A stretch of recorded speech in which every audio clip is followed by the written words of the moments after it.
పరిశుద్ధమైన మా తండ్రి, ఈ సమయం కొరకు నీకు వందనాలు. శిలువ ధ్యానము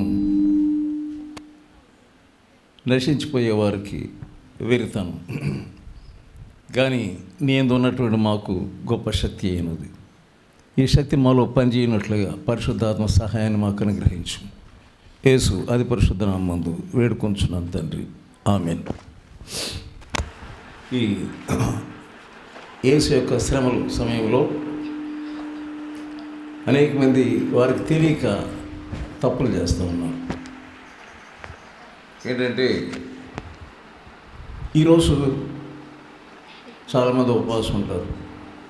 ఉపవాసం ఉండటం మంచిదే, కానీ మిగతా సమయంలో కూడా ఉండాలి కదా. గుడ్ ఫ్రైడే రోజుని నీసు తినరు, కొంతమంది మాంసం తినరు, గుడ్లు తినరు. అలా తినకపోవడం వలన వాళ్ళకి ఏదో ముక్తి రక్షణ వస్తుందని తలుస్తారు. అది తప్పు. శిలువ కార్యం నీలో జరగకపోతే నువ్వేం చేసినా ఒకటిదే. శిలువ నిన్ను పాప క్షమాపణలను తీసుకుని వస్తుంది. పాపంలో నుండి నిన్ను విడుదల చేసి విమోచించి శాంతి సమాధానం దయచేసి నువ్వు చనిపోయే సమయంలో నువ్వు నరకంలోకి వెళ్లకుండా ఈ శిలువ కార్యం నీకు సహాయం చేస్తుంది.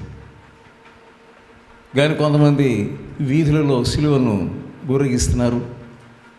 ఇది చాలా తప్పు. ఎందుకంటే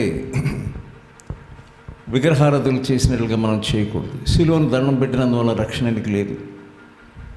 సంవత్సరం అంతా ఇష్టం వచ్చినట్టుగా జీవించి గుడ్ ఫ్రైడే రోజున శిలువను ఊరేగించిన సమయంలో రోడ్డు మీద మోకరించి నువ్వు ఆ శిలువకు నమస్కారం చేస్తే ప్రయోజనం లేదు. చాలా మొదలు శిలువ కార్యం లేదు, పై ఆచారాలు ఉన్నాయి. హైదరాబాద్లో ఒక ఆమె నశించిపోతూ ఉంది, దినం క్షీణించిపోతూ ఉంది. ఆమెకి ఏమర్థం కావట్లేదు. భౌతికంగా కూడా క్షీణించిపోతూ ఉంది. వాళ్ళ తల్లికి ఏమర్థం కావట్లేదు. ఈమె యవనస్తులకు ఈమెకి అర్థం కావట్లేదు. పాస్టర్ దగ్గరికి వెళ్తున్నారు, వాళ్ళకు ఏమీ సహాయం చేయలేకపోతున్నారు. నేను అకస్మాత్తుగా వాళ్ళ ఇంటిని దర్శించి ఏమిటి ఇలాగ ఏం జరుగుతుంది అని అడిగితే, మరి ఆయా పాస్టర్ల దగ్గరికి వెళ్ళి మేము ప్రార్థన చేయించుకుంటున్నాం, కానీ వాళ్ళు ప్రార్థన చేస్తున్నా కానీ మాకేం జరగడం లేదు.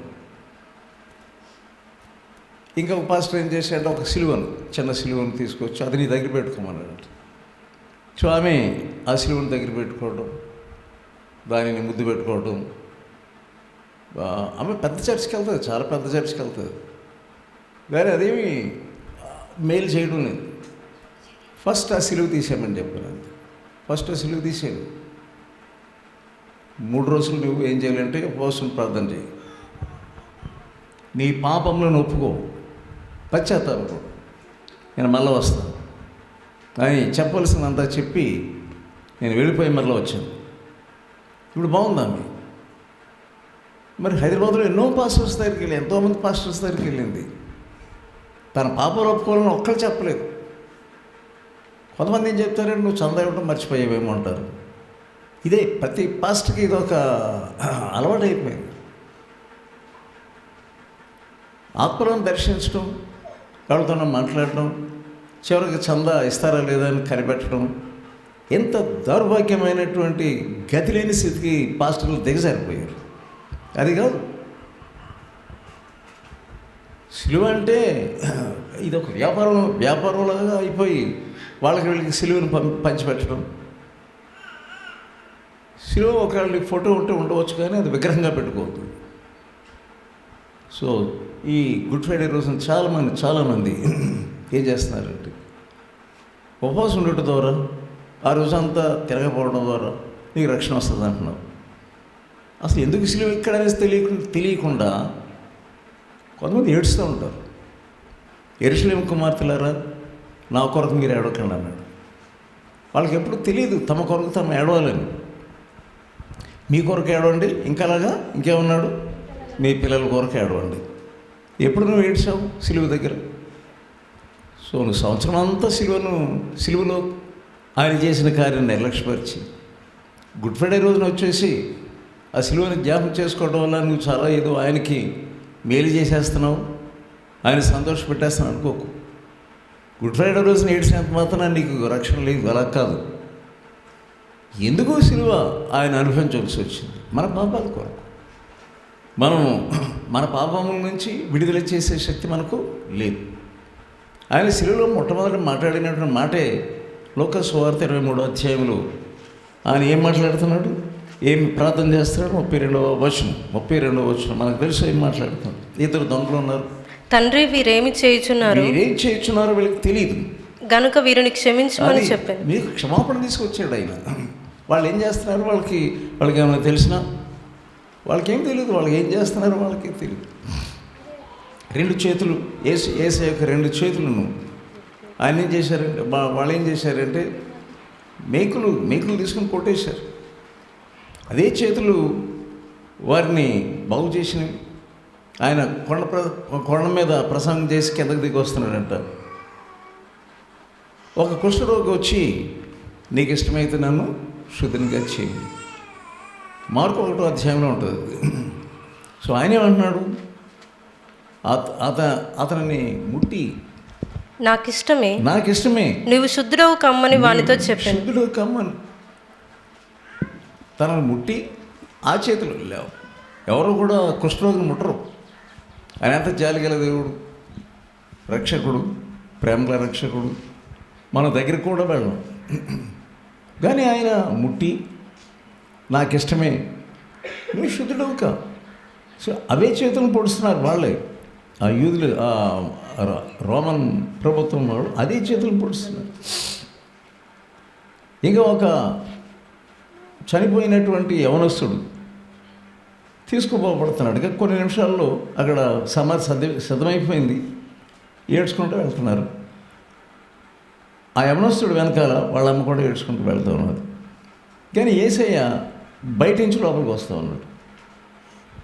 జాలిపడి, ఆమెను చూసి జాలిపడి, అరే ఒకే యవనస్తుడు, భర్త లేడు, విధవరాలు, ఏం చేశాడంటే పాడిన ముట్టగా అనంది. పాడిన ముట్టగా ఏమైంది అక్కడ, ఆ యవనస్తుడు కూర్చుండి మాట్లాడుతూ ఉన్నాడు. సో ఆదరించి వాళ్ళ అమ్మకి అప్పచెప్పేసి ఇలాగా అనేక మందిని చనిపోయాడు, ముట్టి లేపాడు. అలాగే ఒక అమ్మాయి చనిపోతుంది, చిన్న అమ్మాయి చనిపోతున్నట్టే యేసయ్య ఆ స్థలానికి వెళ్ళి, ఆ ఇంట్లో లోపలికి వెళ్ళి ఏడుస్తున్న వాళ్ళందరినీ ఆఫ్ చేసి ఏం చేశాడంటే చేయి పట్టుకొని ఏమనడం, తలితాకుమి అని లేపేశాడు. సో ఆ చేతుల్ని వీళ్ళేం చేస్తున్నారంటే మేకలతో కొడతా ఉన్నారు. ఇది చాలా భయంకరమైనటువంటి, అసలే నీకు మెయిన్ భాగము నీ చేతులు. ఈ చేతులతో పని చేసుకుంటేనే కదా నీకు ఏదైనా వస్తుంది. ఈ చేతులు లేకుండా ఎంతోమందిని మనం చూస్తాం. వారు కొంతమందికి ఒక వ్రేలు ఉండదు, అన్ని వ్రేళ్ళు ఉంటాయి, ఈ వ్రేలు ఉండదు. సో దీంతోనే అసలు బలమైన పని చేయగలదు. ఇది లేకుండా అది చేయనా కనుక ప్రయోజనం లేదు. కొంతమందికి చేతులు ఉండవు, మొండి చేయి ఉంటుంది, కొంతమందికి ఈ హస్తం ఉండదు. సో యేసయ్య ప్రేమ కలిగి ఆయన దగ్గరికి వచ్చిన వాళ్ళందరినీ ముట్టి బాగు చేసి, సో ఆ చేతులే బలంగా పని చేయగలవు. నువ్వు దేవుని సేవ చేయలేను, ఈ చేతులు లేకుండా నువ్వు ఏం చేయగలవు? కానీ ఆ చేతులనే వాళ్ళు ఏం చేస్తున్నారంటే మేకులతో బలంగా కొడుతున్నారు. ఇది మనం ఇక్కడ జ్ఞాపకం చేసుకునేటప్పుడు, సరే మన చేతులతో మనం చేసినటువంటి ప్రతి పాపమును ఆయన చేతులలో మేకుల ద్వారా అప్పటికే ఆయనను బహు బాధపరిచారు, గాయపరిచారు. ఆయన భరించలేనటువంటి శిక్ష అనిపిస్తున్నాడు ఆయన. యెషయా 53వ అధ్యాయంలో 5వ వచనం చూస్తే మన అతిక్రమ క్రియలను బట్టి మన అతిక్రమ క్రియలను బట్టి అతడు గాయపరచబడెను. అతడు గాయపరచబడెను. మన దోషములను బట్టి మన దోషములను బట్టి నలగగొట్టబడెను. నలగొట్టబడ్డాడు ఆయన. మన సమాధానార్థమైన శిక్ష మన సమాధానార్థమైన శిక్ష అతని మీద పడెను. అతని మీద పడింది. అతడు పొందిన దెబ్బల చేత మనకు స్వస్థత కలుగుచున్నది. స్వస్థత కలుగుతున్నది. అది ఇప్పుడు ఆయన నమ్ముకున్నటువంటి వారు ఈ శక్తిని జ్ఞాపకం చేసి, సిలువను అనగానే ఈ శక్తి నీలో ప్రవహిస్తుంది. సిలువ నిజమే, దాన్ని ధ్యానించుకునే రీతిగా పరిశుద్ధాత్మ యొక్క శక్తి కొరకు నువ్వు అడగాలంతే. 53 మీద ఎంతమంది కంఠస్థం వచ్చు? ప్రతి క్రైస్తవుడు ఈ 53 కంఠస్థం చేసుకోవాలి. ఒకవేళ నీకు బైబిల్ చదవడం రాదనుకో, ఎవరన్నా పట్టుకొని 53 చదివించుకో. బైబిల్ ఉంది, నువ్వు చదవలేవు, కానీ నువ్వు చదివించుకోవాలి. నీ మీద రాబోయేటటువంటి తీర్పును ఆయన సహించాడు. ఏమేమి ఏ రీతిగా సహించాడు? మత్తయి సువార్త చూద్దాం.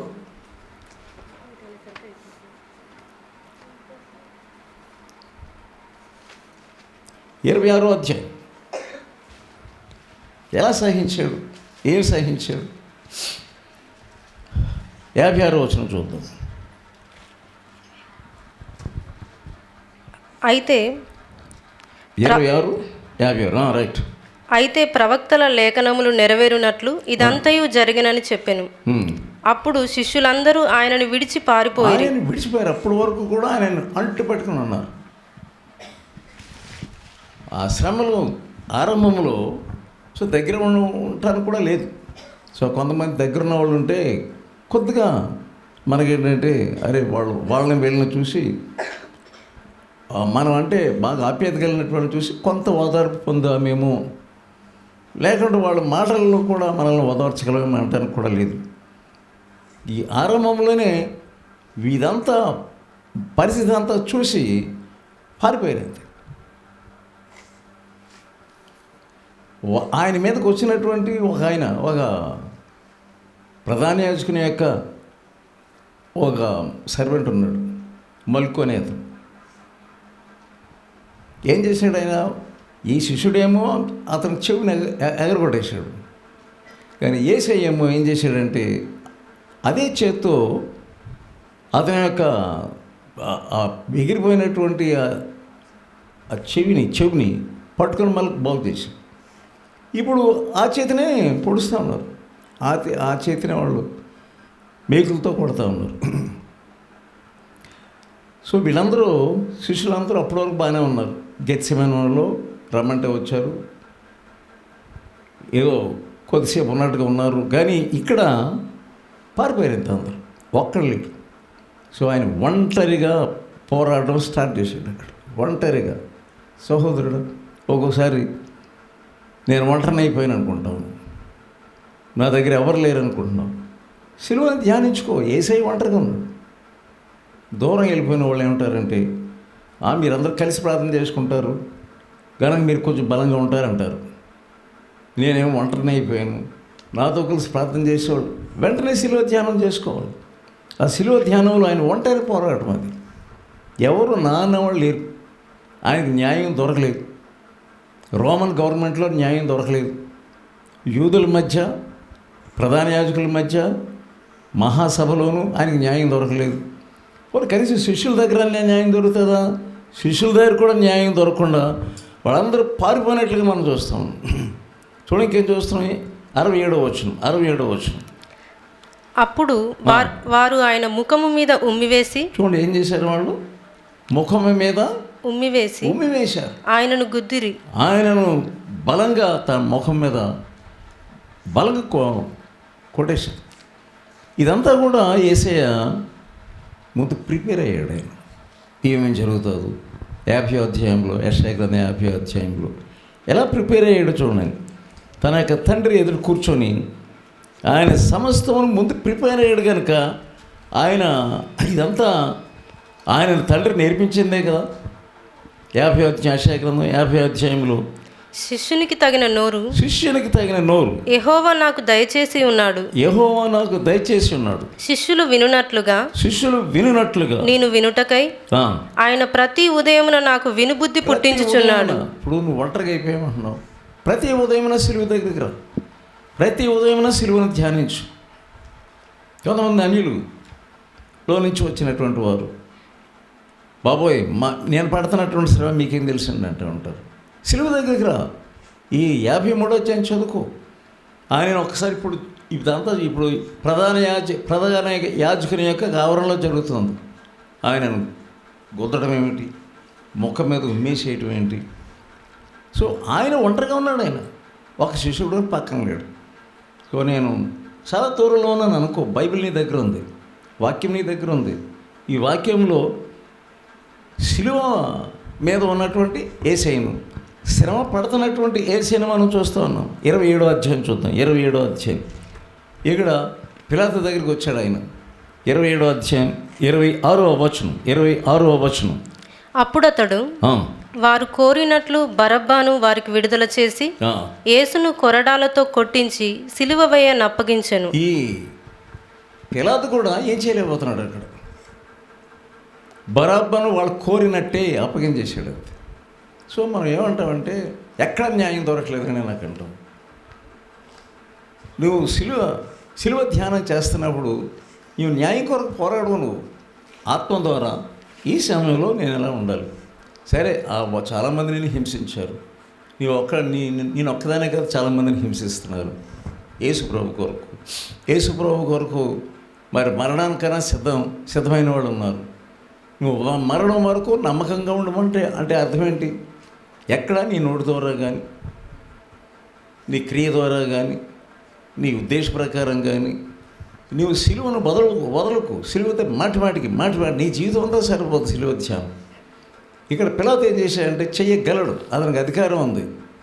అతడే రోమన్ గవర్నర్, కానీ అతడు ఏం చేయలేకపోతున్నాడు. అక్కడ అతను జాలి చూపిస్తున్నాడు. ఇతనిలో నాకు ఏ నేరము లేదంటున్నాడు. మరి చేయగలిగాడా? లేదు. నువ్వు అలాగంటావు. నా బంధువులు ఏం చేస్తున్నారంటే నా పరిస్థితిని అర్థం చేసుకోకుండా మాట్లాడుతున్నారు. వాళ్ళకి సహాయం చేయగలరు, కానీ వాళ్ళు సహాయం చేయట్లేదు అని అంటారు. కానీ అలా కాదు. యేసుప్రభు అన్నిటి గుండా వెళ్తున్నాడు. అటు ప్రధాన యాజకుని దగ్గరికి, అలాగే ఇప్పుడు పిల్లల దగ్గరికి, అంటే అధికమైనటువంటి పవర్, శక్తి కలిగినటువంటి పిల్లల దగ్గరికి తీసుకుని వెళ్ళారు. అక్కడ కూడా అంతే, ఏమీ చేయలేకపోతున్నాడు పిల్లలతో అని ఏం చేశాడు? అతను తన చేతులు కడుక్కున్నాడంట. కడుక్కొని ఏమంటున్నాడు? ఇతను ఎందు నేను ఏ దోషం చూడట్లేదు, నా పాపం క్షమించబడుగాక అంటున్నాడు. అంతే. అతనికి తెలుస్తుంది నేను నా తప్పు నాలో ఏ దోషం లేదంటున్నాడు. వాళ్ళకంటే అన్యులు చేతులతో నీళ్ళతో చేతులను కడుక్కున్నందువలన వాళ్ళకి దోషం పోద్ది అనుకున్నారు. చాలామంది గంగలో స్నానం చేసినందువలన వాళ్ళ దోషం పోద్ది అనుకుంటున్నారు. కృష్ణలో స్నానం చేసినందువలన వాళ్ళ దోషం పోద్ది అనుకుంటున్నారు. అలాగే క్రైస్తవులు నీళ్ళలో మునిగినందువలన వాళ్ళ దోషం పోద్ది అనుకుంటున్నారు. అట్లా కాదు, అంతవరకే గ్రహం ఉంది అతనికి. అతడు అన్యుడు. కానీ నీవు క్రైస్తవురాలు అయినందుకు నువ్వు బాప్తీసం తీసేసుకోవడం వలన నా దోషం లేదు అని నువ్వు ఎలాగనుకుంటావు? నువ్వు అది తప్పది. యేసు ప్రభువు సిలువ మీద మాట్లాడుతున్న మాటలే ఒకసారి నువ్వు జ్ఞాపకం చేసుకో. అందరూ వింటున్నారు. సిలువ మీద దొంగలు, ఇతర దొంగలు వాళ్ళు ఏం మాట్లాడుతున్నారు అదంతా కూడా అందరూ చూస్తున్నారు, అందరూ వింటున్నారు. యేసు ప్రభు మాట్లాడిన మాట మొదటి దొంగ విన్నాడు, రెండో దొంగ విన్నాడు. కానీ వీళ్ళలో రెస్పాన్స్ ఏంటి? ఒక దొంగ ఏమంటున్నాడంటే నువ్వు చాలా పెద్ద ప్రవక్తవు, లేకుంటే ఇవన్నీ చేసినావు కనుక ఆశ్చర్యకాలు చేసావు, నువ్వు రక్షించుకో, ఆ తర్వాత మమ్మల్ని కూడా ఎందుకు నీకు రక్షణ? ఎందుకు యేసయ్య కావాలి? నేను సిలువ మీద నుంచి దించడానికి యేసు ప్రభు కావాలి.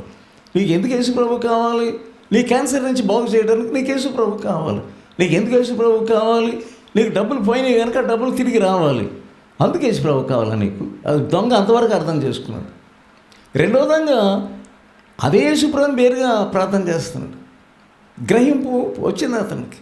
యేసు ప్రభు నోట్లోంచి మాట రాగానే ఒక దొంగలో ఒకలాగా పనిచేస్తుంది, దేవుని యొక్క ఆత్మ పనిచేస్తున్నాడు. ఇక్కడ కఠినమైపోయాడు అతను. ఇతని దేని కొరకు యేసుప్రభుని వాడుకోవాలని కోరుతున్నాడు అంటే, మాకు ఈ కష్టం నుంచి విడుదల చేసేయి, ఈ మరణం నుంచి తప్పించేసేయి. ఎవరికో జబ్బు వచ్చింది నీ ఇంట్లో, నువ్వు ఎలాగా ఈ జబ్బు నుండి తప్పించేసేయి అని ప్రార్థన చేస్తావు. నా కొడుకుని తప్పించేసేయి, అది కదా నువ్వు చేయవలసిన ప్రార్థన. నా కొడుకు పాపాలు క్షమించండి అని అనాలంతే. సో అవతల దొంగ అర్థం చేసుకున్నాడు అతను అవతల దొంగ ఏమంటున్నాడు చెప్పండి, ఇది మనకు న్యాయమే. ఏమన్నాడు, మనం ఇలాగ అనిపించడం మనకే, ఇది నువ్వు అర్థం చేసుకోవాలి. నీకు కష్టం వచ్చింది, అది నీకు న్యాయమే. నీ విపత్తు వచ్చింది, అది నీకు న్యాయమే. ఎందుకంటే నీ పాపం వలన వచ్చు జీతము మరణము. నువ్వు దాని కొరకు మరణాన్ని సమీపిస్తున్నావు. అది వదిలేసేసి తప్పించేయమంటున్నావు, మరణం తప్పించండి. ఏదైనా జబ్బు వస్తే కొంతమంది ఏడ్చేస్తారు వెంటనే. క్యాన్సర్ రాగానే వెంటనే ఏడ్చి, అప్పటి వరకు బాగానే ఉండేటంటే వాడు నేనేం చెప్పి ఎందుకు ఏడుస్తున్నావు, ఇది మంచిది కదా. ఒకవేళ దేవుడు నేను తీసుకోపోతాడు, మంచిది. నీకు క్యాన్సర్ అనేది ఏంటి, అది ఏ రీతిగా నీకు ఆశీర్వాదం? ఏ రీతిగా నీకు ఆశీర్వాదం అంటే సిద్ధపడడానికి ఆశీర్వాదం. ఎందుకు? క్యాన్సర్ వస్తే చెప్పండి, క్యాన్సర్ వస్తే మాట్లాడరండి, ఎవరు మాట్లాడరు. తప్పకుండా ఏమొస్తుంది, క్యాన్సర్ వెనకాల ఏమొస్తుంది, మరణము. సో చాలామందికి మరణం ఎప్పుడు వస్తుందో తెలియదు. కానీ ఇప్పుడు నీకేంటి, ఎంత ధన్యుడు, ఎంత ఆశీర్వదించబడినవాడు. ఒకవేళ నీవు 2 నెలలు బతకాలి, లేకుండా 1 సంవత్సరం బతకాలి. ఎవరికి లేని తరుణం అంటే ఎలాగ చచ్చిపోతావో తెలుసు. కనుక ఏం చేయాలి, ఇంకా నీకు సినిమా చూడటం మానేయాలి, అయితే అబద్ధాలు మాటం మానేసేయాలి, ఇంకా పాపం చోలికి వెళ్ళకూడదు. ఈ సమయంలో నువ్వు చేయవలసింది ఏంటంటే, యేసుప్రభు యొక్క రక్తంలో నేను చేయాలి, నీ హృదయాన్ని కడుక్కో. ఎప్పుడు ఆయన పిలిచినా ఎలాగ వెళ్ళాలి, సంతోషంగా వెళ్ళాలి. ఎవరికి లేని భాగ్యం నీకు ఇస్తున్నాడు దేవుడు. సో దెన్ ఒకవేళ ఆయన నీ భూమి మీద ఉంచితే ధన్యుడు, సేవ చేసుకో. ఇంకా దేవుని కొరకు బ్రతకాలని ఆశ పెట్టుకో. కానీ ఏడుస్తున్నావు అంటే అది ఏంటది, శరీరానుసారమైన దుఃఖం. ఈ లోకానుసారమైన దుఃఖము నేను ఎక్కడ తీసుకెళ్తుంది, మరణానికి నేను తీసుకెళ్తుంది. ఆత్మానుసారమైన దుఃఖం ఎక్కడ తీసుకెళ్తుంది, నేను జీవంలోనికి తీసుకుని వెళ్తుంది. 27వ అధ్యాయం చూద్దాం. మత్తయి సువార్త 27వ అధ్యాయం 27వ వచనం. అప్పుడు అధిపతి యొక్క సైనికులు యేసును అధికార మందిరంలోనికి తీసుకొని పోయి, అధికార మందిరంలోనికి, ఆ హాల్లోనికి తీసుకొని వెళ్ళి, ఆయన యొద్ద గవర్నమెంట్ హాల్లోనికి, ఆయన యొద్ద సైనికులందరినీ సమకూర్చిరి. మిగతా వాళ్ళందరూ కూడా లాక్కొచ్చేసాను. ఇక్కడ చూడండి, ఎక్కువైపోతున్నాయి విషయం. అరే ఒకటిగానే జాలేదు అన్నట్టుకుంది అక్కడ. కనుక ఇదంతా దేవుడు ఏర్పాటు చేశాడు. 53వ అధ్యాయం ఎందుకు చదువుకోవాలంటే ఇది దేవుడు ఏర్పాటు చేసినటువంటిది. అసలే 1-2 సైనికులు అది వదిలిపెట్టేసి మిగతా వాళ్ళందరూ గుమ్మిగా గుడిపోయారు. అంతే, ఇంకెక్కువైపోతుంది శ్రమ.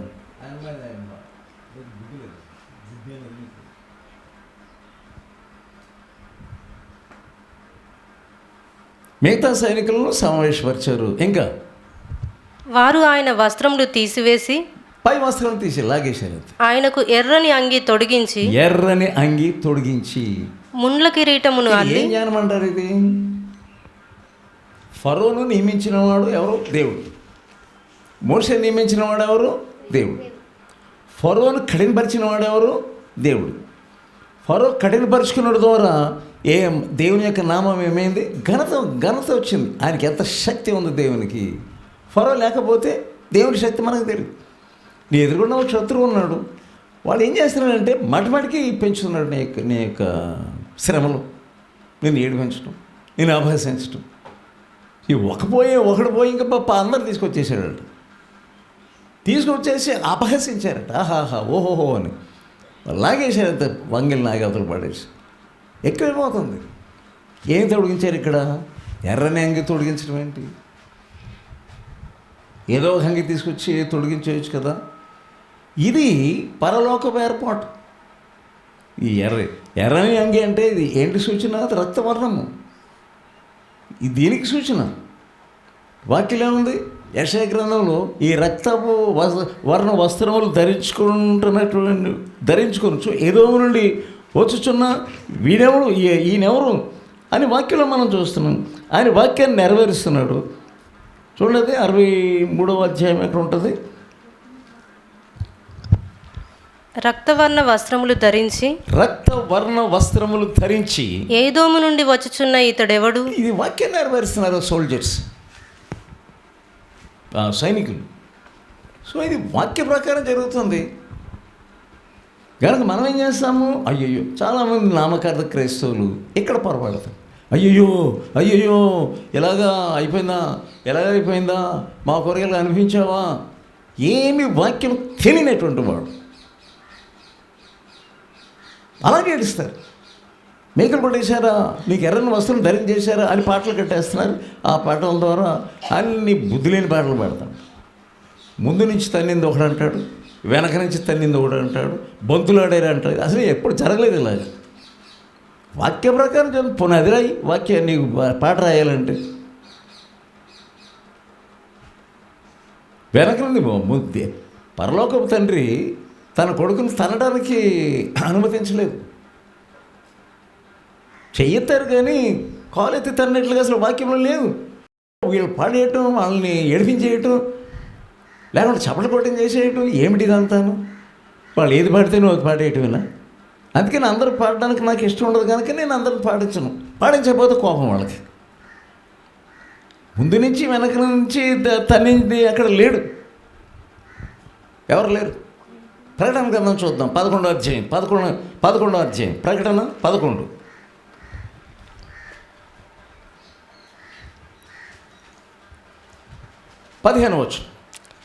ఏడవ దూత బూర ఊదినప్పుడు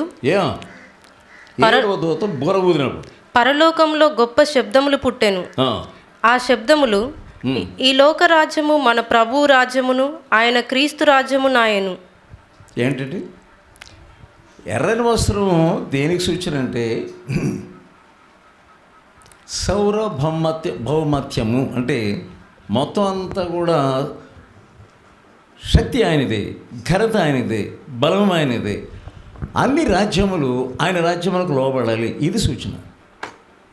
ఆ సింహాసనములకు లోబడాలంతే. అందుకని వాడు మోకరించారంట. మళ్ళీ మోకరించారని ఉంది అక్కడ. సైనికులు ఏం చేశారు? వాళ్ళు రెల్లును చేతిలో ఉంచి ఆయన ఎదుట మోకాళ్ళుని యూదుల రాజా నీకు శుభమని ఆయనను అపహసించారు. యూదుల రాజా నీకు శుభం అంటే వాళ్ళు తిరిగి చేస్తున్నారు, కానీ దేవుని ఆజ్ఞ ప్రకారం చేస్తున్నారు వాళ్ళు. అది గుర్తుంచుకో. ఎవరికి నిద్ర రాకూడదు, తలపైకి ఎత్తుకుని ఉండవు. యూదుల రాజా నీకు శుభం, కరెక్ట్ మాట్లాడుతున్నారు. ఆ యూదులు చేయలేకపోతున్నారు, అనిలతో చేయించాడు ఈ డ్రామా అంతా దేవుడు. పరలోకంలో ఇందాక మనం చదివాము చూడండి, ఒకసారి చదవండి, అది మీకు అర్థమవుతుంది ఎందుకు అలా ఎర్రని వస్త్రం ధరించి ఇదంతా జరిగింది. ఇందాక చదివింది 11వ అధ్యాయం. ఏడవ దూత బూర ఊదినప్పుడు దాని తర్వాత ఆయన యుగయుగముల వరకు ఏలునను అంతటా దేవుని ఎదుట సింహాసనాసీనులగు ఆ 24 పెద్దలు సాష్టాంగపడి దేవునికి నమస్కారము చేసి దే వర్షిప్డ్ హిమ్. ఇదంతా యోహానుకు చూపించాడు దేవుడు. అంటే అటు అన్యులు అలా ఇప్పుడు అప్పుడు అన్యులతో మోకరింప చేశాడు దేవుడు, కావలసిన మోకరింప చేశాడు. వాళ్ళు లొంగుతారు. అది ఫిలిప్పీలు ఏం చేస్తున్నాను మనం? అన్ని నామముల కంటే ఇప్పుడు పాడుతున్నాం కదా, అన్ని నామముల కంటే పైనామం. సో ప్రతివాని మోకాలు, ప్రతివాని నాలుకయు తండ్రి అయిన దేవుని మహిమార్థమై యేసుక్రీస్తు ప్రభు అని ఒప్పుకొనున్నట్లు ప్రతివాని మోకాలు యేసు నామమున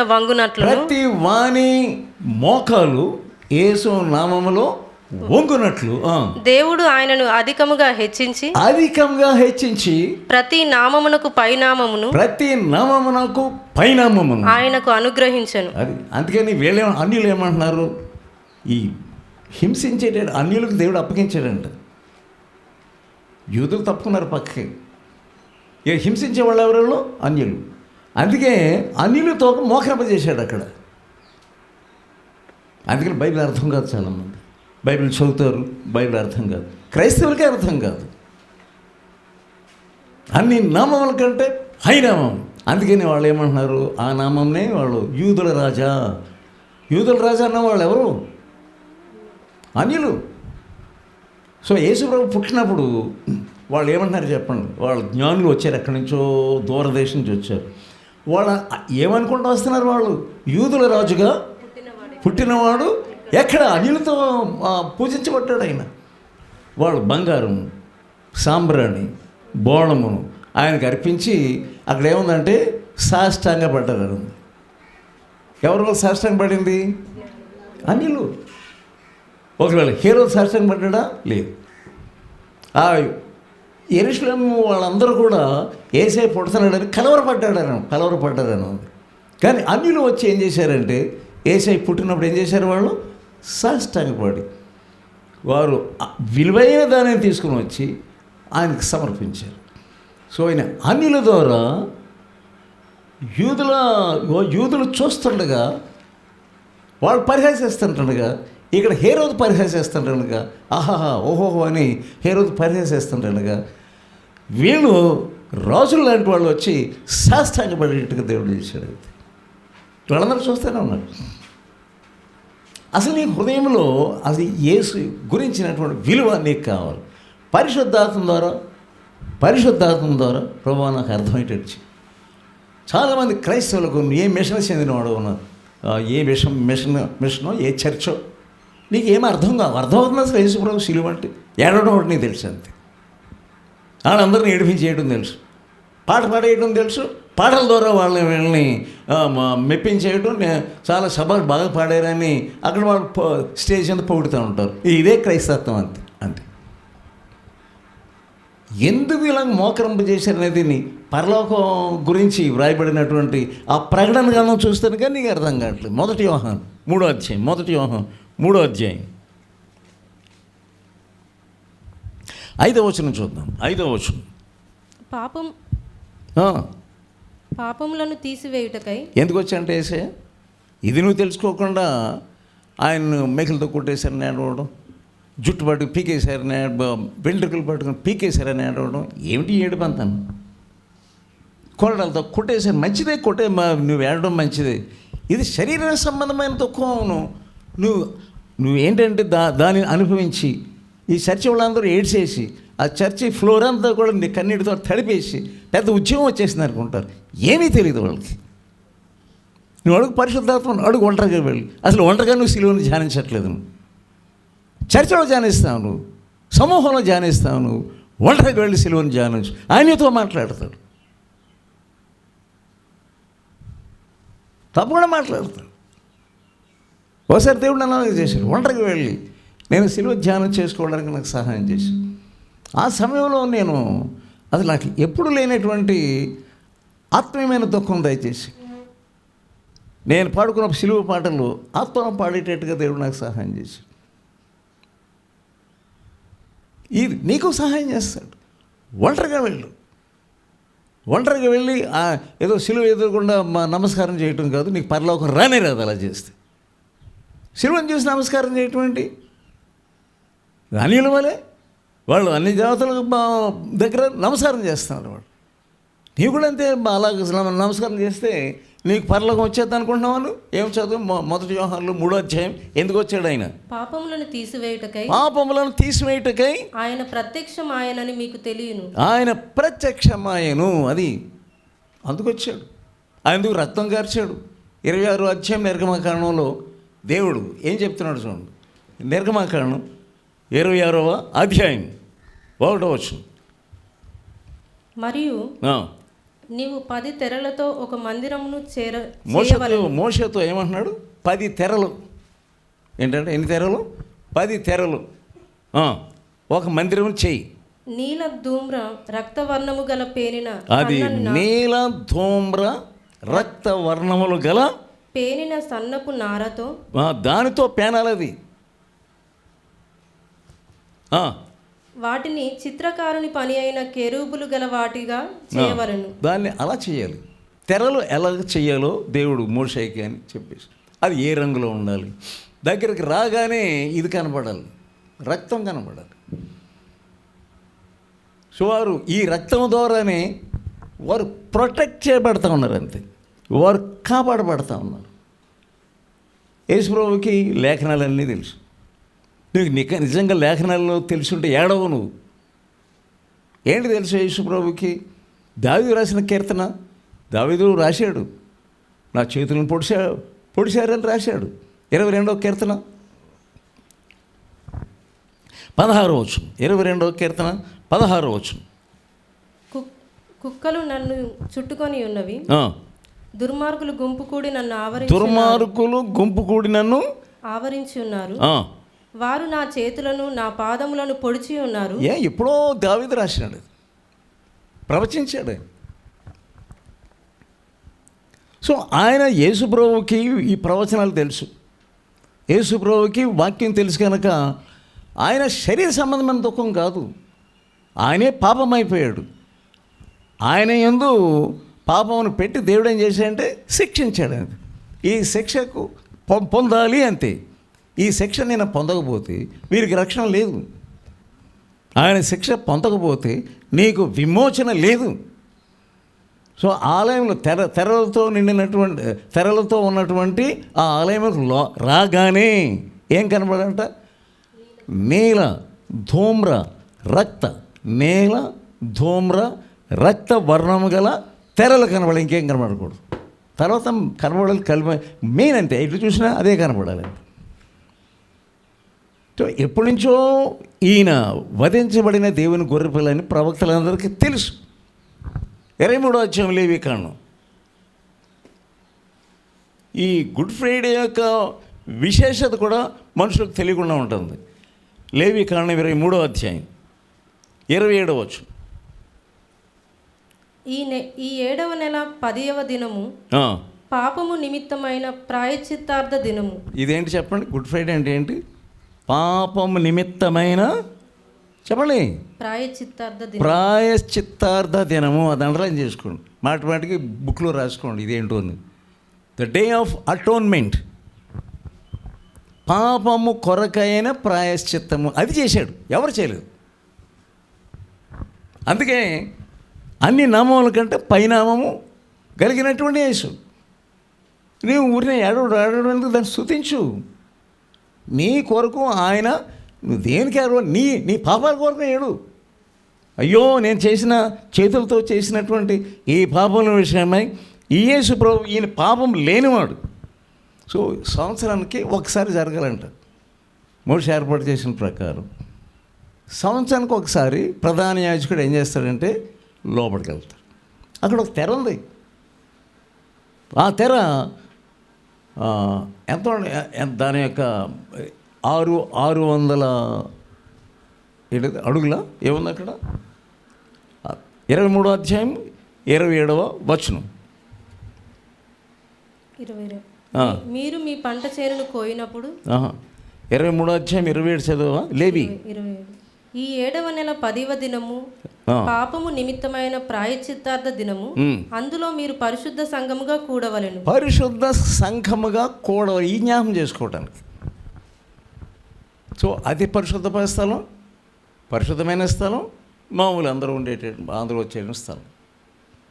సో అతి పరిశుద్ధమైన స్థలంలోనికి మాటికి వెళ్ళకూడదు. ప్రధానం చేసుకోండి. ఇప్పుడు వెళ్ళాలి, సంవత్సరానికి ఒకసారి రక్తంతో వెళ్ళాలి. అందరి కొరకు పాప ప్రాయశ్చిత్త బలి. సో ఒకవేళ ఇతనిలో తప్పుందనుకోండి, యాజకుడిలో తప్పుందనుకోండి, ఇది అతి పరిశుద్ధమైన స్థలం కనుక అతడు ఆ తప్పును బట్టి లోపలికి వెళ్ళగానే పడి చచ్చిపోతాడు అంతే. కనుక ఏం చేస్తారంట, మరి ఎవరో వెళ్ళి అతను రాకూడదు, కాలు పట్టుకుని రాకూడదు. ఏం చేశారు? ఏర్పాటు ఏం చేశారు? ఒక తాడు తీసుకొచ్చి దాని ముందే కట్టుకొని వెళ్ళాలి. ఆ తాడు కట్టాలి. అతి పరిశుద్ధమైన స్థలంలోకి వెళ్ళినప్పుడు ఇతనిలో పాపం కలిగిన వాడైతే పడిపోతాడు, చచ్చిపోతాడు. చచ్చిపోయిన వాళ్ళని రాకడానికి మళ్ళీ ఎవరు వెళ్ళకూడదు. కనుక ఏం చేస్తారంట, బయట నుంచి అతన్ని వెలుపలకి లాగేస్తారు. సో మనం చాలామంది ఏం చేస్తున్నామంటే మన ఇష్టానుసారంగా సహోదరులరా సహోదరులరా సేవ చేస్తున్నప్పుడు మన ఇష్టానుసారంగా చేయకూడదు. జ్ఞాపం చేసుకోండి, పాపం ఉన్న ఎడల చాలా భయంకరమైన శిక్ష ఉంటుంది. కనుక యాజకత్వం చేసేవాళ్ళు ఈ పాప పరిహారార్థ బలి నిమిత్తం ఇతరులకు ప్రకటించేవాళ్ళు, ఇతరుల పాపముల కొరకు ప్రాయశ్చిత్తార్థమై ప్రార్థన చేసేవాళ్ళు, అంటే సేవ చేసేటువంటి వాళ్ళు బహు జాగ్రత్తగా ఉండాలంతే. అంత ఖచ్చితమైనటువంటి నియమాలు దేవుడు ఈ మోషకు ఏర్పాటు చేసి వాళ్ళకి చెప్పాడంతే. మరోసారి కీర్తన గ్రంథం చూద్దాం, 22:16.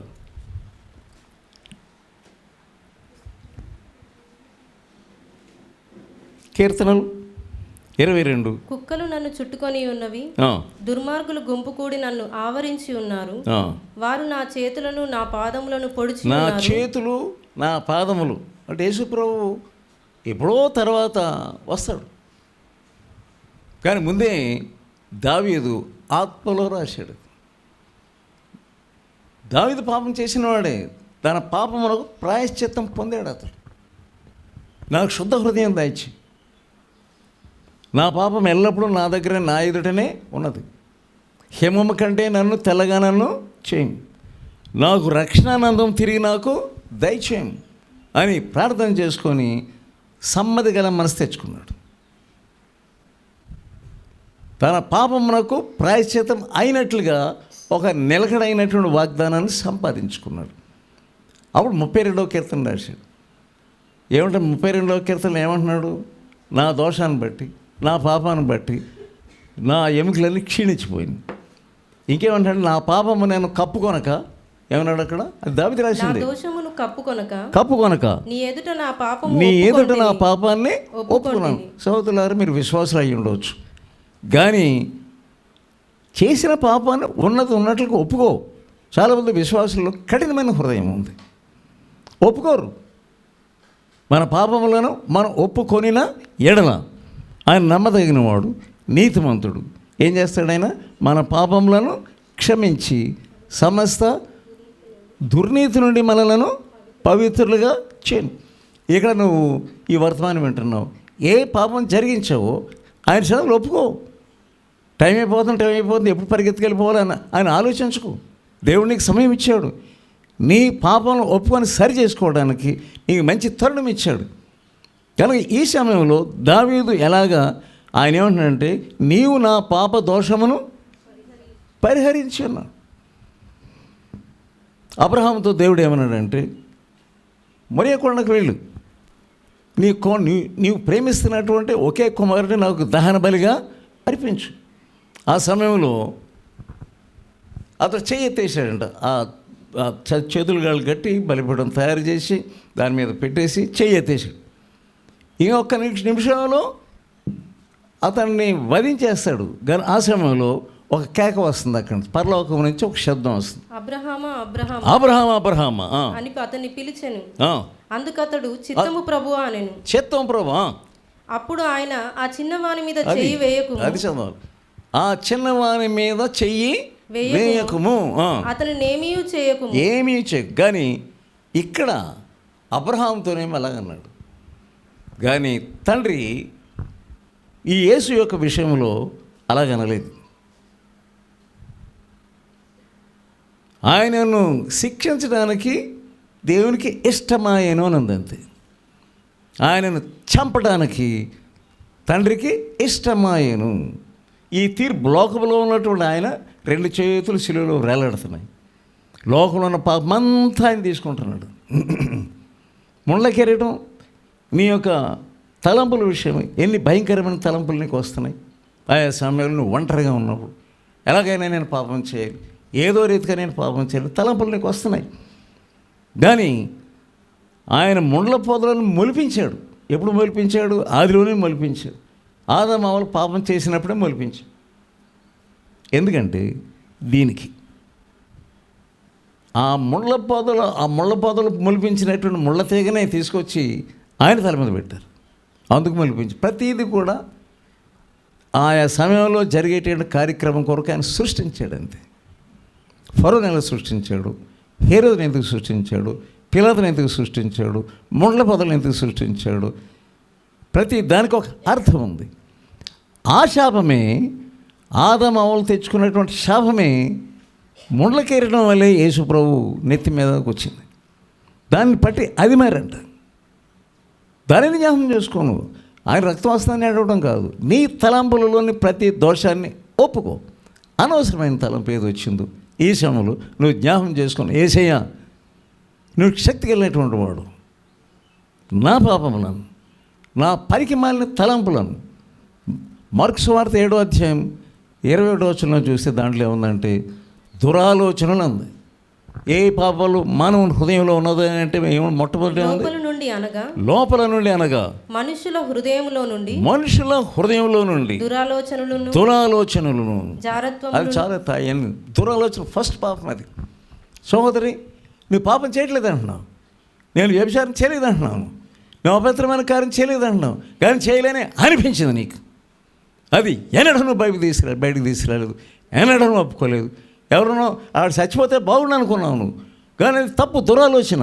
దాని విషయంలో నువ్వు పశ్చాత్తాపడలేదు.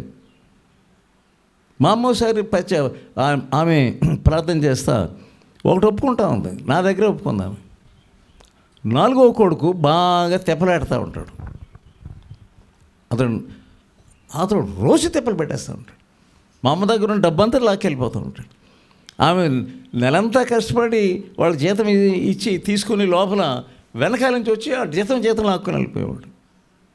కానీ ఒకరోజు ఆమెకు పశ్చాత్తాపడుతున్నట్టే బాగా బలంగా పశ్చాత్తాపడుతూ ఏం చెప్పిందంటే, ఆ కొడుకు ఆడు పుట్టినందుకు నేను చాలా బాధపడుతున్నాను, వాడిని తీసేయి ప్రభు అనే తలంపు వచ్చింది. వాడు లేకుండా ఉంటే బాగుండని తలంపు వచ్చిందంట.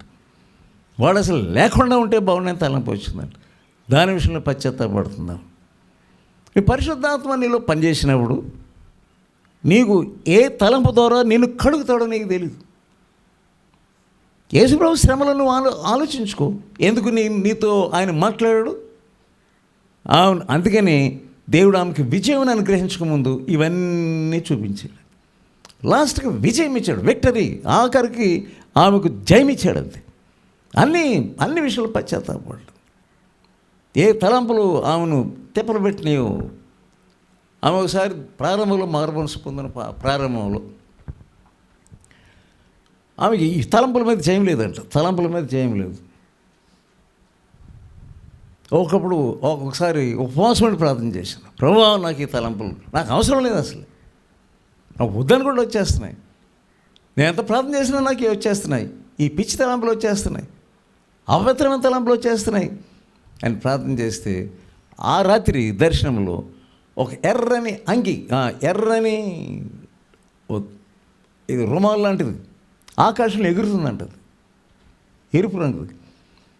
అది తిరిగి తిరిగి తిరిగి వచ్చి సరిగ్గా ఆమె తలం చుట్టేసిందంట.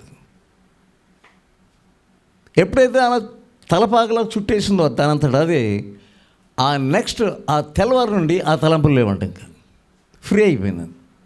అది కూడా నాకు చెప్పింది, దేవుడు నాకు ఇలాగా జయమిచ్చాడు. సోదరి, నీ యొక్క సిలువ దగ్గర నీ అనుభవం ఏమిటి?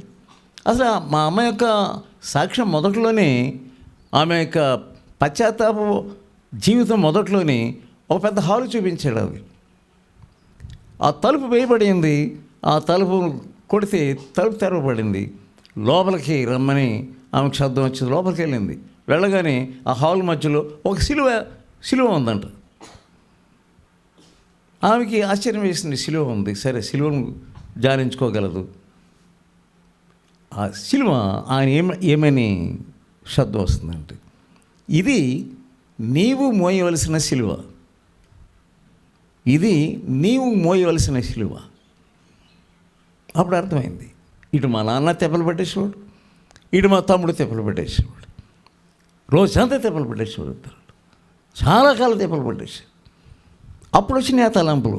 వీడు అసలు చచ్చిపోతే బాగుండని తలంపులు అందుకు వచ్చింది, భరించలేకపోతుంది. ఒకసారి 2 కాళ్ళు విరిగిపోయినాయి. అంతే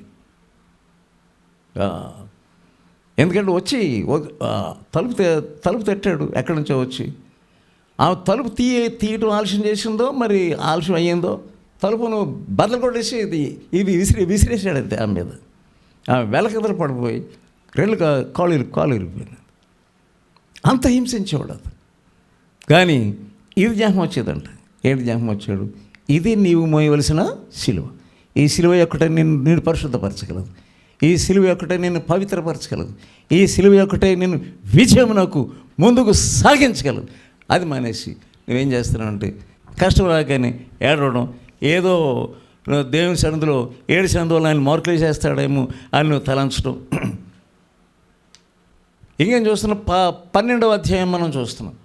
వాళ్ళు ఫరో నుండి అలాగే ఇశ్రాయేలీయులు ఐగుప్తు నుంచి బయటకు వచ్చేస్తున్నప్పుడు ఏం చెప్పాడంటే గొర్రె పిల్లను వధించి ఆ రక్తమును ఏం చేయాలి? ద్వారబంధములకు తలుపు మీద పూసుకోవాలంతే. బైబిల్ ఏముంది? ఆ రక్తమును చూచి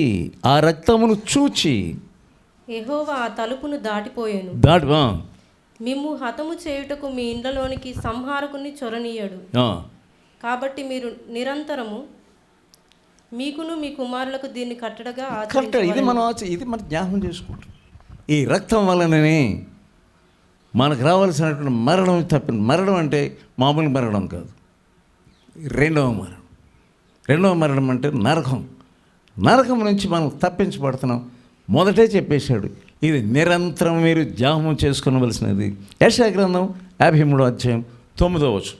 యెషయా గ్రంథం 53వ అధ్యాయం 9వ వచనం. అతడు మరణమైనప్పుడు భక్తిహీనులతో అతనికి సమాధి నియమింపబడెను. భక్తిహీనులతో సమాధి వరకు కూడా అతనికి శ్రమలే. ధనవంతుని యొద్ద అతడు ఉంచబడెను. నిశ్చయంగా అతడు అన్యాయం ఏమీ చేయలేదు. అతడు అన్యాయం చేయలేదు. నువ్వేమంటావు? నాకు అంత అన్యాయం, నా జీవితం అంతా అన్యాయమే అంటాను. నా జీవితం అంతా అన్యాయమే అంటాను. కానీ యేసు ప్రభువుని చూస్తే అతడు అన్యాయం ఏమీ చేయలేదు అంతే. మన హృదయం ఘోరమైన వ్యాధి కలదు. బైబిల్ ఏం చెబుతుందంటే అది మోసకరమైనది. అది అన్నిటికంటే మోసకరమైనది. ఇంకేమైనా ఘోరమైన వ్యాధి కలదు. మాటికి ఏదో ఒక తప్పుడు ఆలోచన, ఏదో అప్పుడు ఏమీ లేకపోయినా అనవసరమైన పిచ్చపాటి మాట్లాడుకునేటటువంటి పరిస్థితిని తీసుకొస్తాం. ఏమీ లేకపోతే ఏదో గాలి కబుర్లు చెప్పుకుంటూ ఉంటాం. ఆ టైం అలా ఖర్చు పెట్టే బదులుగా నువ్వు ప్రార్థన చేసుకునవచ్చు కదా. ఓసారి వీళ్ళు ఏమంటున్నారంటే అసలే ఇక్కడ మమ్మల్ని ఎందుకు తీసుకొచ్చావు అని అరుస్తున్నారంటే ఇశ్రాయేలీయులు. అసలు ఇక్కడ ఉండటకంటే మేము చచ్చుటే ఏం మేలు అంటున్నారంట. సంఖ్యాకాండం ఏమన్నారు చూడండి, వీళ్ళకి హృదయం ఎంత ఘోరమైన వ్యాధి కలదు. సంఖ్యాకాండం 21వ అధ్యాయం 4వ వచనం. 21వ అధ్యాయం 4వ వచనం. వారు ఏదేము దేశము చుట్టిపోవలనని హోరు కొండ నుండి ఎర్ర సముద్ర మార్గమున సాగినప్పుడు మార్గాయాసము చేత జనుల ప్రాణం చాలా మందికి సేవలో ఆయాసం వచ్చేస్తుంది. బాబా ఇంకా చేయలేము, ఎంత కష్టమైతే సేవడాలు చేస్తాడు అనుకుంటూ ఉంటారు. అలాగే ఇశ్రాయేలు అలా అనుకున్నారంట. మార్గాయాసం చేత వాళ్ళు సణుకుతూ ఉన్నారట. ఏమని సణుకుతున్నారు? కాగా ప్రజలు దేవునికిని మోషేకును విరోధముగా మాట్లాడి ఏం చేస్తున్నారు? వాళ్ళు దేవునికి విరోధంగా మాట్లాడుతున్నారు, మోషేకి విరోధంగా మాట్లాడుతున్నారు. ఈ కష్టాన్ని మేము భరించలేమంటున్నారు. ఈ అరణ్యంలో చచ్చుటకు ఐగుప్తులో నుండి మీరు మమ్మల్ని ఎందుకు వాళ్ళని తెరబడ్డారు అంతే. చాలామంది దేవుని సేవకుల మీద తెరబడతా ఉంటారు. దేవుని సేవకులు ఏదో అన్యాయం చేసినట్లుగా ఇతరులకి చెప్తూ ఉంటారు. అప్పుడు దేవుడు ఏం చేశాడంట, తాపకరమైన సర్పములను వారి మధ్యకి పంపించాడు. అవి కరుస్తుంటే వాళ్ళు చచ్చిపోతున్నారు. ఇశ్రాయేలీయులు సర్పాలు కరుస్తుంటే చచ్చిపోతున్నారు. సో అప్పుడు దేవుడు ఏం చెప్తున్నాడు చూడండి, మోషేకి ఏం చెప్తున్నాడు? నీవు తాపకరమైన సర్పము వంటి ప్రతిమను చేయించి దండం పెట్టడానికి కాదు, స్తంభం మీద పెట్టుము. అప్పుడు కరవబడిన ప్రతి వాడును దాని వైపు చూచి, అది కరవబడిన ప్రతి వాడును దానిని చూచి బ్రతుకునని మోషేకు బ్రతుకుతాడు. కాబట్టి మోషే ఇత్తడి సర్పం ఒకటి చేయించి స్తంభం మీద పెట్టాడు. అప్పుడు సర్పపు కాటు తినిన ప్రతివాడు సర్పపు కాటు తినిన ప్రతి వాడును ఆ ఇత్తడి సర్పమును నిదానించి చూచినందున బ్రతికెను. నిదానించి చూడాలంట. అది నేర్పించాడు వాడు. ఎవరైతే ఆ సర్పం ఏది ఇత్తడి సర్పం చూశారో, చూసిన వాళ్ళు ఏమయ్యారంట?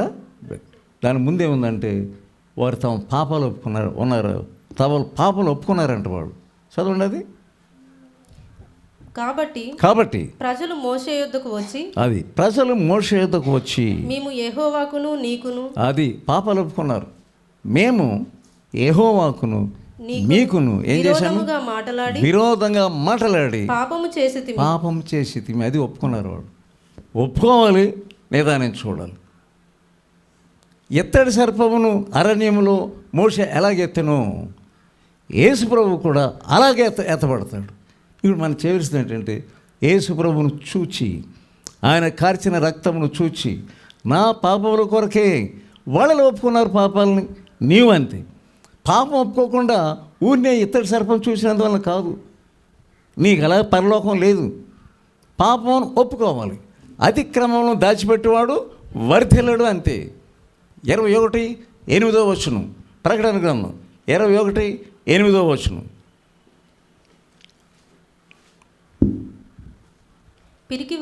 పిరికివారు అవిశ్వాసులను, చాలామంది పిరికితనంతో ఉన్నారు.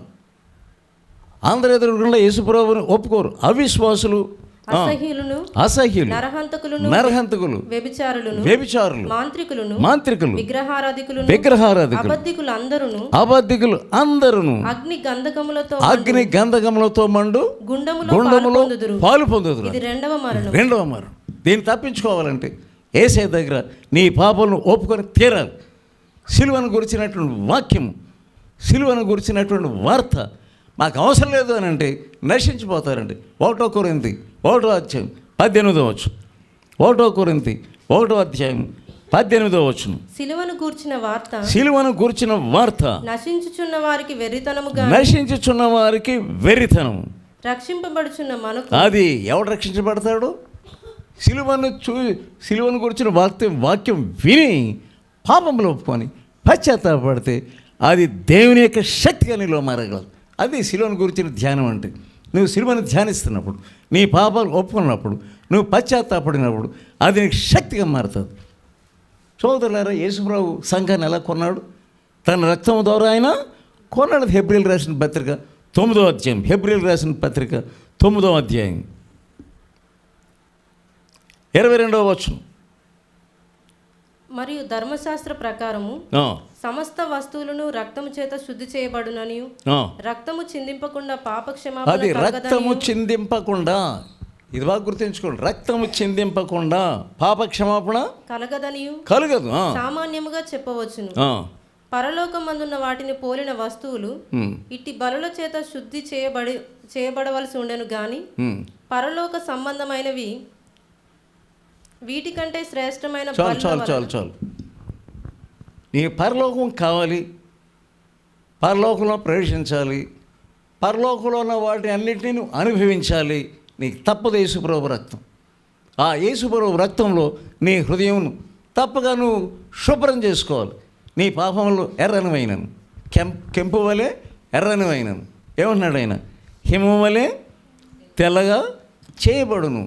అంతే, తప్పకుండా చేస్తారు. ఇది విశ్వాసం. 2 కొరింథీ 5వ అధ్యాయం 21వ వచనం. 2 కొరింథీ 5వ అధ్యాయం 21వ వచనం. ఎందుకనగా మనము ఆయన యందు దేవుని నీతి అగునట్లు, మనము ఆయన యందు దేవుని నీతి అవ్వాలి. పాపము ఎరుగని ఆయనను మన కోసం పాపముగా చేసెను. ఇది మనం గుర్తించాలి. ఆయనను పాపముగా చేసి ఆయన యందు ఈ పనిష్మెంట్ అనుభవించినట్టు చేసి నీవు పొందవలసినటువంటి శిక్షను ఆయన భరించి. ఒక ఆయన కొత్త నిబంధన చదవడం ప్రారంభించాడు.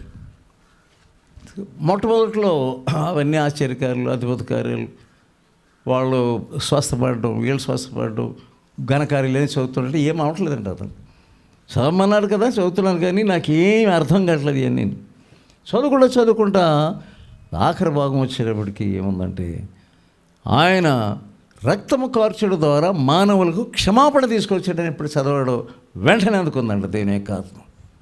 అయ్యో నా పాపముల కొరకు ఈయన మరణించవలసి వచ్చిందా? సహోదరులారా, ఏదో ఆయనను చూసి ఏడ్చినందువలన నీకు రక్షణ లేదు. ఎప్పుడైతే పాప విమోచన గురించి అర్థం చేసుకున్నాడో వెంటనే దేవుని యొక్క ఆత్మ తాకింది. ఏబీల యొక్క రక్తము ఏం కోరుతుందంటే, దేవుని ఏం కోరుతుంది? వెంజెన్స్ అంటే నాకు ఇలా చేశాడు, ప్రతీకారం చేయనని భూమిలో నుంచి మొరపెడతాను. కానీ యేసు యొక్క రక్తం చెప్పండి. యేసు నన్ను చంపేశాడు కన్నా ఈయన చంపేసాడు అని అనట్లేదు. వీళ్ళందరూ నేను చంపేస్తాను, వీళ్ళందరూ చంపాను కాదు. ఆ మొదటి మాటలోనే ఉన్నదంతా. వీరేం చేస్తున్నారు? వీరికి తెలియదు కనుక వీరిని క్షమించు. యేసు రక్తమేమో వీరిని క్షమించమని అరుస్తాను. సోదరులారా, ఒక ఆమె పార్టీకి వెళ్ళినాడు. తోటలో పార్టీ ఒక యవనస్తురాలు వెళ్ళి అక్కడ పార్టీ అంతా అయిపోయింది. ఆ సమయంలో జరుగుతున్న సమయంలో అటు ఆ చెట్లెక్కి కొట్లెక్కి ఒక ముళ్ళు గుచ్చిపోయింది. ఎంత పెద్ద ముళ్ళు గుచ్చిపోయింది ఆమెకి. ఇంకెక్కడికి వెళ్ళడానికి వీల్లేదు. ఆమెను పడకలో పెట్టారు. ఆమెను ఒక పరామర్శిస్తుందంట. పరామర్శిస్తున్న సమయంలో ఆమెకి ఏడుస్తూ ఉంది, రక్తం కారుతూ ఉంది. అప్పుడు ఆమె, నీ కొరకు యేసయ్య మేకులతో ఆయన చేతులను పొడిచారు, ఆయన కూడా రక్తం వచ్చింది. నీవేమో నాకు ఇలా జరిగిందని ఏడుస్తున్నావు, కానీ ఆయన రక్తం కార్చుచు ఏమని ప్రార్థన చేశాడు తండ్రికి, వీరి పాపం వీరేం చేస్తున్నారు వీరికి తెలియదు కనుక వీరిని క్షమించు. ఇప్పుడు నీవు రక్తం కార్చినప్పుడు ఏడుస్తున్నావు, కానీ ఆయన కొరకు ఏడవలేదు, నీ కొరకు ఏడ్చాడు, నీ పాపం కొరకు ఏడ్చాడు అని. కానీ అప్పుడు అర్థమైందని. అప్పటి వరకు అసలే ఏమీ అర్థం కావట్లేదు, ఇష్టానుసారంగా ఉంటుంది. ఈ సమయంలో దేవుని యొక్క ఆత్మ ఆమెను తాకినప్పుడు పశ్చాత్తాపడి తిరిగి ఇంటికి వెళ్ళినప్పుడు కొత్త మనసుతో వెళ్ళిందంట. సోదరు, దేవుడిని ఇక్కడ తీసుకొచ్చాడు ఒక కొత్త మనసు ఇవ్వడానికి. ఆయన సన్నిధిలోని శుభ్రపరిచి శుద్ధీకరించి ఆయన శక్తి నీ జీవితంతో కూడా పనిచేయనట్లుగా దేవుడిని ఇక్కడ తీసుకొచ్చి నీకు అవకాశం ఇచ్చాడు కనుక కొద్దిసేపు మనం ప్రార్థన చేద్దాం. నేను ప్రార్థన చేస్తాను, ఒక 5 నిమిషాలు మీరు ప్రార్థన చేసుకోండి. పరిశుద్ధమైన మా తండ్రి, ప్రేమగల మా ప్రభువు, ఈ సమయం ముందు వీరు విన్నటువంటి వాక్యాలు వారి హృదయంలో పనిచేయనట్లుగా గ్రహించి దర్శించి దీవించి ఆశీర్వదించమని యేసు నామమున వేడుకొంచున్నాను తండ్రి. ఆమేన్.